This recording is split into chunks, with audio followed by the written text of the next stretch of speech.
Ladies and gentlemen, the Football Scoop podcast is back. I'm your host, Scott Roussel. I've got college football experts, Zach Barnett, Doug Samuels. Gentlemen, it is great to see you this glorious Friday, Valentine's Day. Hope everybody's doing well. Y'all ready to dive right in? Let's do it. Earlier in this week, looking at footballscoop.com on the Scoop page towards the top every morning, Doug does such a great job of getting things going. And he's got a link up there to FBS Offensive Coordinator changes, FBS Defensive Coordinator changes, head coaching changes, all that good stuff. We talked about the defensive coordinator market and all the changes earlier in the week. Today, I figured let's talk about some offensive coordinators. This year, once again, there's over 50 FBS programs making offensive coordinator changes. That's kind of been the norm the past couple of years. Think about how crazy that is. 130-ish teams, and 50 of them almost every year make changes. Right there. Insanity, or yeah, sure, why not? Zach, any thoughts on the total number, the whole market? I think it makes sense because of how the sport is where the sport's moving. Offense your program more than likely is going to go as your offense goes, and it's hard to win games if you can't score points. To make an incredibly obvious statement. And so the guys that are proven that can do that are going to be upwardly mobile. And when you can't score points, it's hard to stay the course for 2-3 years if you can't score points. So I think offensive coordinator is always going to be more volatile in that space than defense. I mean, we've seen over these past few years, the highest paid coordinators tend to be defensive guys because those guys aren't as likely to become head coaches. Typically, if you get to that point where you're so renowned as an offensive coordinator, your next step, instead of making $2.53 million as a coordinator, you're going to be a head coach. Yeah, so we're seeing 20 to 30 head coaching changes at the FBS level every year. So with that comes 20 to 30. Those are offensive coordinator changes as well, baked in. So you got another 20 programs every year that are saying, "Hey, we got to do something different." So yeah, makes sense. All right. Let's talk about some of the big ones. And again, I'm using that list, footballscoop.com. You go to the Scoop, click on FBS Offensive Coordinator changes. And the very first one, because it's alphabetical, but it's a big one, Ryan Grubb comes back. He and Kalen DeBoer, won up at Washington. He comes to Alabama for a minute, has a cup of coffee, gets hired away by the Seahawks. Now he's back. Give me thoughts on how that works out for Alabama. I think this was kind of a foregone conclusion if things didn't work out for Grubb at the NFL level, and he had some weapons, Geno Smith being a veteran, DK Metcalf up there, but they had problems in pass protection, protecting the quarterback, stretching the field. They had all kinds of issues. So for him to end up back with Kalen DeBoer at Alabama and just be able to plug into an offensive staff that is already going to mesh, it's going to be they're going to be a dangerous team to mess with this next year. I think that's one of my favorite hires of the cycle, without question. I'm not going to talk about every single one of them, but I'm going to bounce around a little bit, and I want to tell you guys about one that I think is really an important change. I thought Dirk Cutter did an outstanding job with Boise State. I think he's a great football coach. As he continues to step back, they had already identified Nate Potter was the next man up. That's a big one. I don't know that I have much to say other than I'm excited to see how he does next year. I have a lot of confidence in Nate. I think he's a really good ball coach, but that's a big change for Boise. It's going to be difficult, more difficult to call plays when you don't have the best running back in college football to hand it off to anytime you don't know. Anytime there's a question of what you should do and you have a number two back there, it makes things easier. So it's going to be a bigger challenge for Nate, and just as it would have been for Dirk. Right. And Dirk's like, yeah, good time. I'm out. Have fun, Nate. Yeah. He's still there to help, but yes. All right. Brian Harsin is stepping back into college football at Cal. Mike Blesh, great guy. Maybe offense coordinator Cal was a lot for him. He's done it in the past, but he's still going to be the O-line coach. They bring in Rollo. They bring in Harsin. Doug, give me some thoughts on that whole thing. Yeah, I think this one, I don't want to say is a head scratcher, but there's a lot of different philosophies in that offensive meeting room for Cal. Rollo loved to throw it around the yard. big run and shoot and air raid influences in his background. And then you've got Brian Harsin, that's more of an 11 personnel, ground and pound, hand the ball off to the tailback type offense. So it's going to be interesting to see how those ideas mesh in that room. But Justin Wilcox has done a great job at Cal over the past number of years, so that they'll be fine. Yeah, Brian Harsin hasn't been an OC since he was at Texas. And my recollection of watching his offenses there was every play, it looked like they were trying to dismantle an atomic bomb before it went off. There were so many shifts and motions and checks that it seemed like they were up against the play clock nearly every single snap. And I remember a lot of like, what if we just lined up and snapped the ball? What would happen there? Shifts and motions, I think we can look back and say he's a little bit ahead of his time. That's now people kind of look at you funny if you don't have a lot of that into your offense. But I think that's going to be one to watch to see, as Doug said, how they mesh their philosophies. Agreed. I think it's going to be fascinating. Gus Malzahn, a brilliant offensive mind. He's a guy who can't stop. So when he's the head coach at UCF, and I mean, recruiting, I think it drove him a little insane. It's just nonstop. He's sleeping with his phone on his chest. And I think for family reasons, he decided, hey, I'm going to step out of that rat race, move into more of a pure coordinator type role, let Norvell run recruiting, let the young guys get out on the road, and I'm going to help us devise the best possible offensive game plan.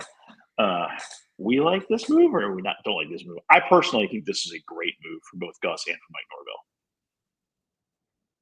Yeah, they went out and got Thomas Castellanos, the quarterback from Boston College, who's a better quarterback than DJ Uiagalelei, and obviously he's going to be a better fit for Gus's system.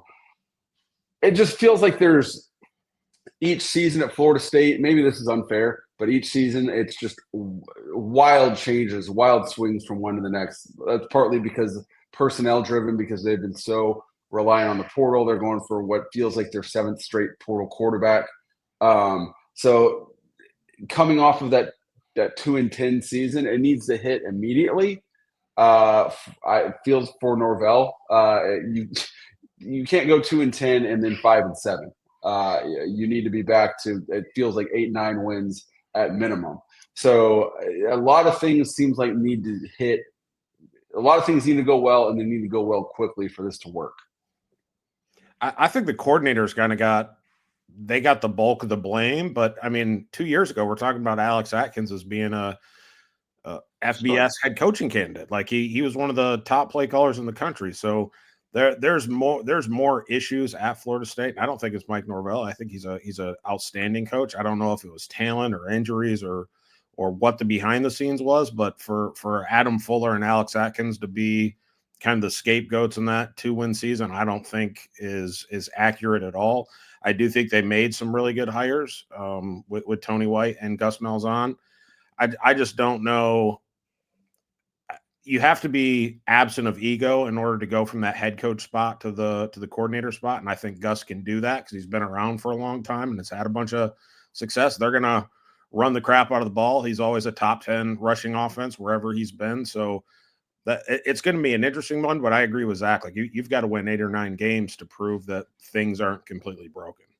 Yeah, and Doug, to your point, I think that the coordinators became it's not like those guys forgot how to coach football overnight. It's the quality of player. It just doesn't seem like they have a lot of depth on that roster, and so you're highly dependent on the portal guys that you're bringing in hitting immediately, and they all need to hit, and that's just unlikely to happen year after year.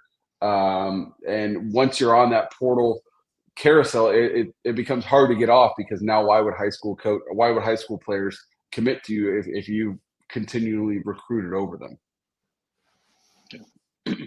I'll tell you a change that I think is going to be excellent at Kansas. Kotelnicki obviously, did a great job there. He leaves, and Lance, it just kind of got late, and then he hires Jeff Grimes, and it just didn't. Yeah. Anyway, Zabrowski and bringing Lubick in, I think Lance is fired up, and I think that's a great pairing. I think that Kansas's offense will be innovative again. will be exciting. I think they'll push the ball down the field. I like this move for Kansas. Yeah, Kansas was an 8-win team in 5-win teams' clothing last season. They lost a lot of games that they probably, if you play that game over again, they probably win it more often than they lose it, but they just happen to be on the wrong side of the coin flip. I believe Jalen Daniels is back for what feels like his 14th season at Kansas, and if he can stay healthy, they could be a problem for people again. Agreed. And yeah, I like the scheme change. I think it's going to be really good. Michigan, I don't know what to make of this. Chip Lindsey goes up there, new offensive coordinator. I don't know. We'll see. Any thoughts on that one? The interesting thing about the Michigan hire with Chip, I think, is that the offensive staff has remained completely intact, other than Kirk Campbell, on the way out. But Steve Casula is still there as the tight ends guy. Grant Newsom's still there as the offensive line guy. So I think Chip is going to bring in some new ideas, but it's still going to be Sherrone Moore's offense and his big stamp on thing. And really, I think that's how Jim Harbaugh kind of flipped things around. Is he made the offense in his vision, and I think Sherrone's going to continue to do the same thing with just some new ideas sprinkled in there from Chip. Chip Lindsey was at North Carolina. Freddie Kitchens was as well, but now Freddie's going to step up and be the play caller with Bill Belichick with a different set of talent. I happen to think Freddie's a great football coach, really smart guy, really fun guy. Do they have the talent? I don't know. Any thoughts on this one? I think the biggest difference when I think of offenses in the NFL and offenses in college is college coordinators have 1 or 2 word play calls, and NFL play calls are 14 to 22, words long. I think they've got to find a way to narrow things down. And Freddie's been at the college level now for two years or so, so I think he gets it. But Bill Belichick's going to want to come in and do things his way, and I just have a hard time picturing a 18, 19, 20-year-old in the huddle trying to rattle off 18 words before Spider 2 banana. So that's a tough one for me to see work, and it'll be interesting to see how that all plays out in Chapel Hill. Agreed. All right, Ohio State, big one, right? We're going with Hartline. Hartline's going to call it. Ryan's trying to step back and be more of it's wrong for me to say urban style, but more of a CEO, so to speak. Hartline he's got all the skills. We just got to go nail it. Feel good about this one? I don't know what to think.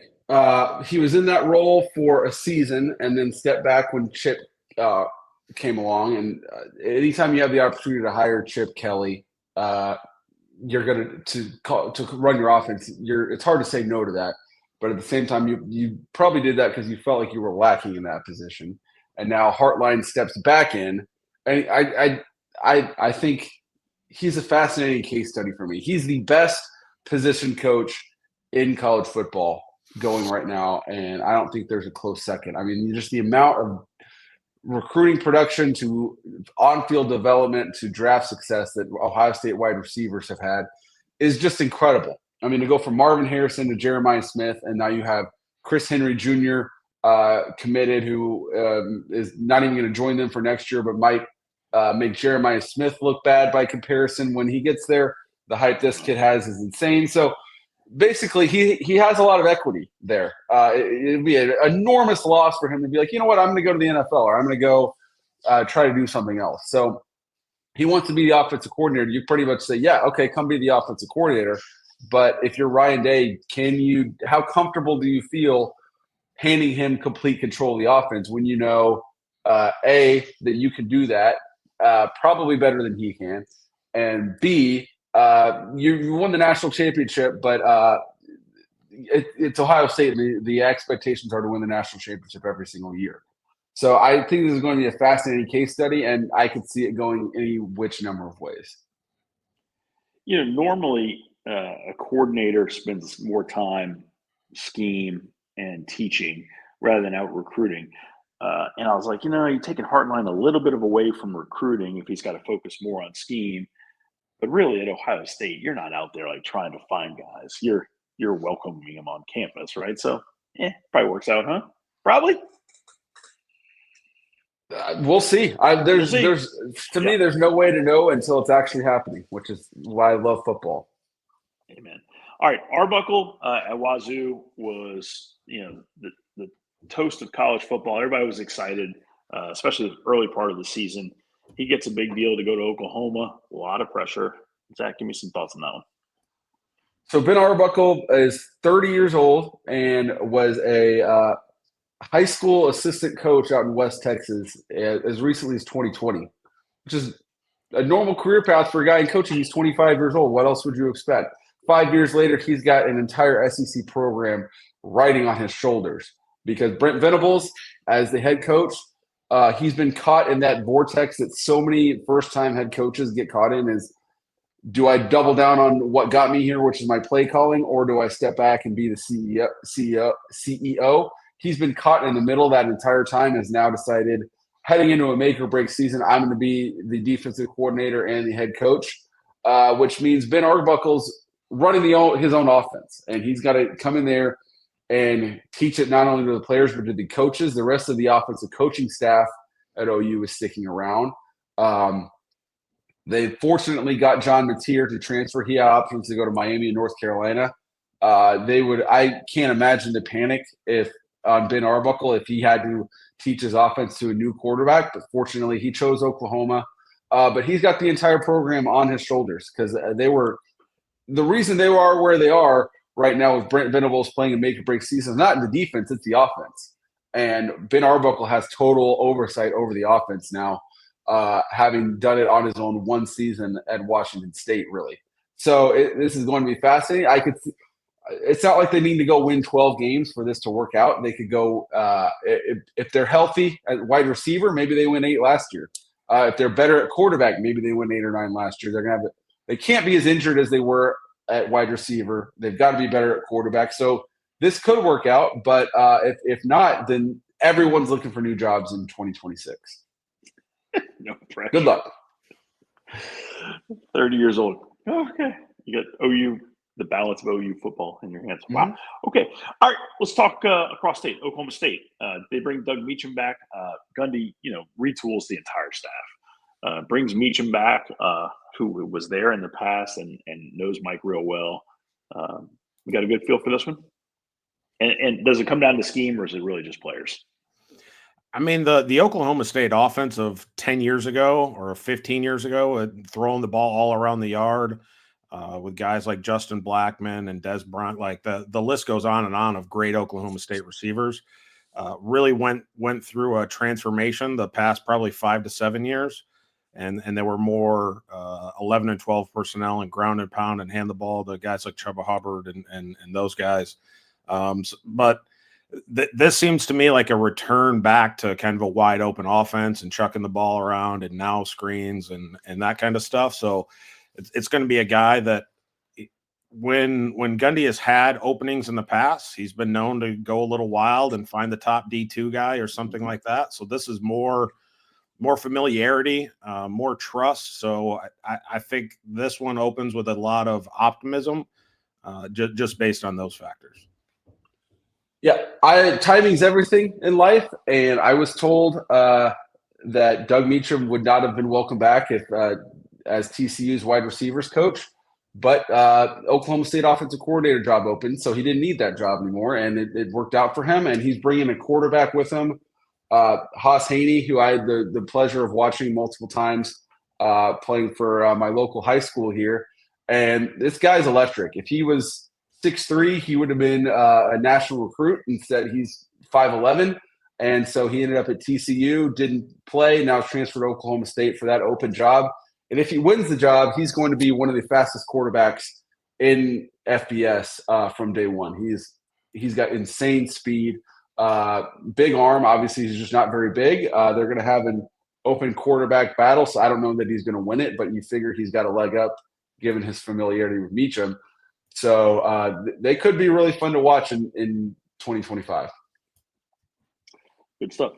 One guy who I think really did a nice job bringing the staff together in his image is Barry Odom at Purdue. He brings Josh Henson, back off the left coast, back from USC to Purdue. And I think that's like Barry is so excited about what he has there.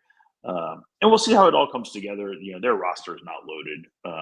But UNLV's roster wasn't, it was good. It wasn't great. And he did an outstanding job there. In the next couple of years, I think Purdue's going to be a lot of fun to watch. Yeah, Purdue, we talked about it on the last podcast. Historically, they've done well when they've thrown the ball. And when you think offensive line coach turned OC, you think ground and pound. But Henson's a Big 12 guy. He was at Mizzou, Oklahoma State, A&M, USC, obviously, Lincoln Riley. So that tells me he's going to bring a lot of that stuff with him up to West Lafayette, which gives them, I think, a chance to succeed. Not in 2025, but eventually, I think Barry Odom's going down the right path. Agreed. Dow Loggins gets the App State job, so Shane promotes Mike Shula. Mike's offense, I think, is a little different, but he saw what worked really well, and he knows those players, that personnel. So I presume their offense is going to look pretty similar. See how that one works out. Yeah. But both come from NFL backgrounds, have called plays at the NFL level. So I agree, Scott. I don't think the casual fan sees a lot of change this fall there. You have a potential of a Cam Newton Jr. type quarterback in Lenore Sellers, so you gotta keep him healthy and you got to get the most out of him. Amen.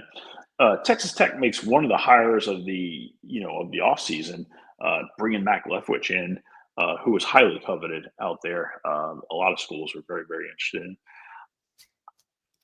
Does it work out? I don't know, but I'm pretty intrigued by what Texas Tech is doing. Zach?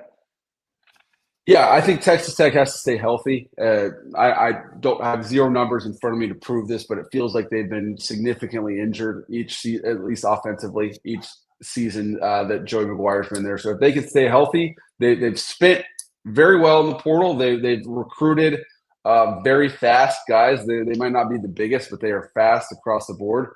Baron Morton's back, underwent surgery, I believe, but I saw a picture floating around social media that he's good to go for what should be a very important spring ball and heading into the summer and all that. So if they can stay healthy, this could be a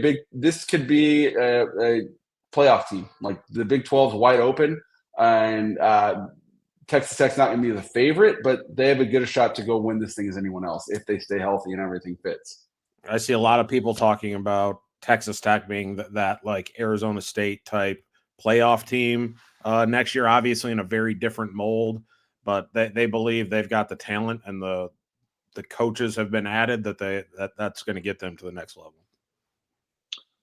Tulsa hires Trey Lamb. He brings Brad Robbins from Connecticut, and I think that's a neat little offensive package. I'm excited to see what they do. Those guys do together. Don't know what else there to say on that one. I'm excited to see what they do. Utah makes a big change, right? Andy Ludwig, done well out there, and things got stale. They go. He brings Jason Beck in. It's kind of a Broncos guy. I don't know what to expect, but Utah's going to be good again. Any thoughts there? Is Cam Rising back for a 16th season as quarterback? I think that's a big question there. I don't think he is.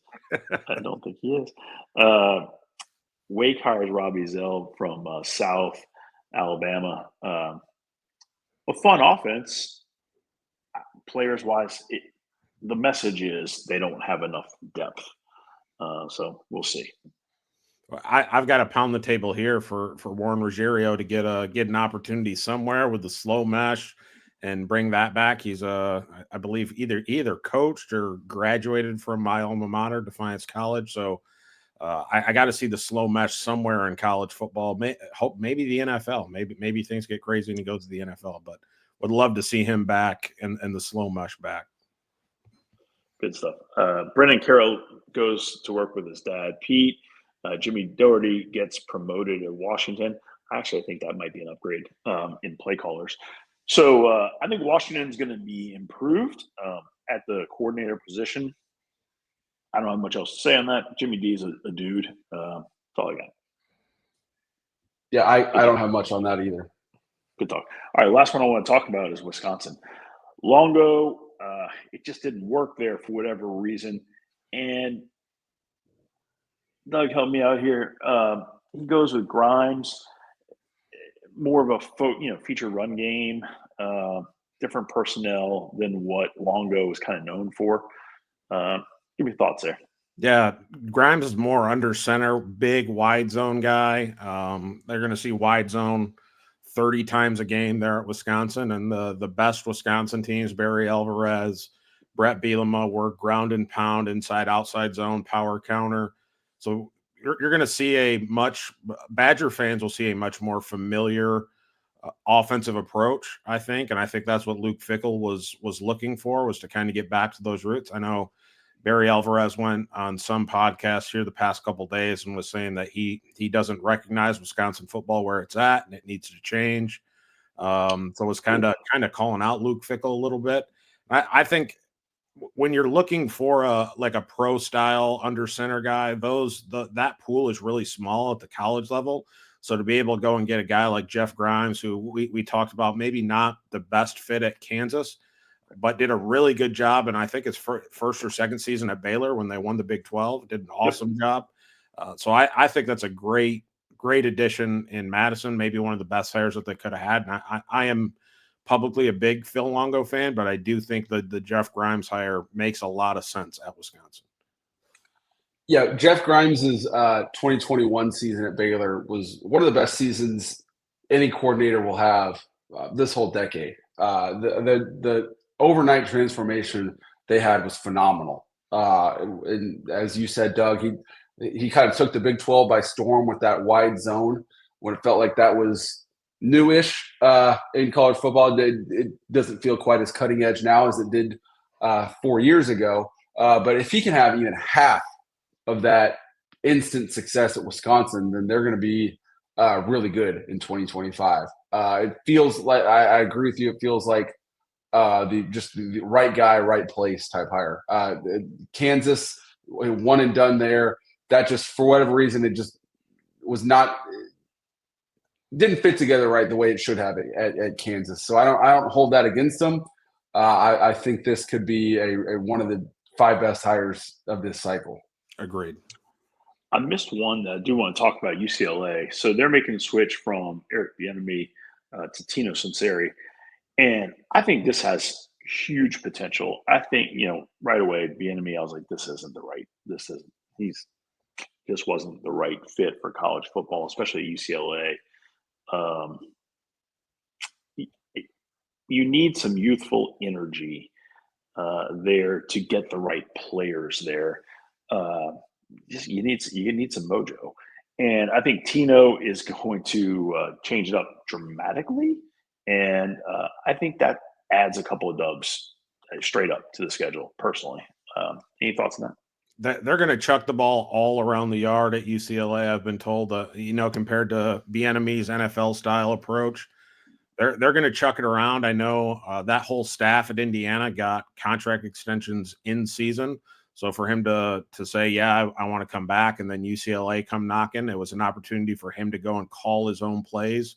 He had the co-OC title with the Hoosiers, but wasn't calling the plays. So this gives him an opportunity to kind of break out and really do it big within the Big Ten out on the West Coast. Yeah. Can I bring one up? Sure, of course. I'm interested in Matt Wells at Kansas State. To me, Utah and Kansas State have been now for decades plus the most consistent winners, 2 of the most consistent winners in college football at developmental programs where you're not just restocking with dudes. And to me, a big reason why they were so successful is with the way they construct their offense. They're really good at running the ball. You've got to respect their run game, and so that gives them the opportunity to do a lot of things offensively. It feels like they got quarterback run game. They've always got a tight end or an H-back, and they've always got good enough receivers. And so it feels like every time I watch a Utah and a K-State game, there's some play action where they're just throwing to a wide open tight end or H-back, and it's always like I got to rewind. Like, how do they get that guy that open? So I really like watching both of those programs, and I hope they can continue their success because I really enjoy watching both of them. Yeah, Kleiman does a great job. Kleiman's just a heck of a football coach. I presume that Matt is going to fall in line more with the K-State offense rather than going with what Matt has done some other places. That's what I presume. He'll bring some wrinkles for sure. But I'm with you. I think K-State is a heck of a program. Yeah, that's one of those places where you get there and you run our offense. We're not running your offense. Right. You are running our offense. Yeah, and I think Matt's totally on board with that. Gentlemen, this has been wonderful. Always appreciate your time. Let's go have a great Valentine's Day with our significant others. And appreciate everybody staying with us. Football Scoop Podcast. We're out.